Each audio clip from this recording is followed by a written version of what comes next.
ఈరోజు inspirational story. ఓ బాటసారి పొరుగురు వెళ్తున్నాడు. Address తెలియదు, అంటే ఎంత దూరమో తెలియదు. దారిలో ఒక సాధువు ఉన్నాడు. సాధువుని అడిగాడండి, స్వామి నేను పక్కూరు వెళదాం అనుకుంటున్నాను, ఎంత టైం పడుతుంది నడిచి వెళ్ళడానికి అన్నాడు. సాధువు ఆ బాటసారి కాళ్ళ వైపు చూశాడండి. నువ్వు ఎప్పటికీ వెళ్ళలేవు అన్నాడు. సాధువుకి ఎగాదిగా చూసి పిచ్చోళ్ళలాగున్నాడు అని చెప్పి కొద్దిగా మూవ్ అయ్యాడండి. మూవ్ అయిన వెంటనే సాధువు 15 నిమిషాలు పడుతుంది అన్నాడంట. ఇదేంటి, ఇందాకడేమో వెళ్ళలేవు అన్నావు, ఇప్పుడేమో 15 నిమిషాలు అంటున్నావు, ఏంటి కదా అంటే అప్పుడు చెప్పాడండి, నువ్వు ఇందాకడ నిలబడే ఉన్నావు, ఎటు కదలకుండా ఉన్నావు. నిలబడి ఉంటే ఎలా వెళతావు, ఎక్కడికి వెళ్ళలేవు. ఇప్పుడు కదిలావు, మొదలెట్టావు కాబట్టి ఇంత టైం పడుతుంది అని చెప్పానండి. సో విషయం అర్థమైపోయి ఉంటుంది మీకు. మనలో పరిస్థితి కూడా చాలామందిది ఇలాగే ఉందండి.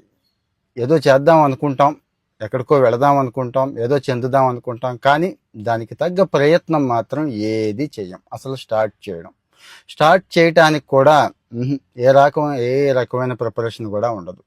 కానీ ఒకసారి స్టార్ట్ చేస్తే చెప్పాడు కదా ఎలా ఉంటుంది, ఎంత టైం పడుతుందని, ఖచ్చితంగా వెళ్ళిపోతామండి. సో మరి మీరు ఎక్కడున్నారు?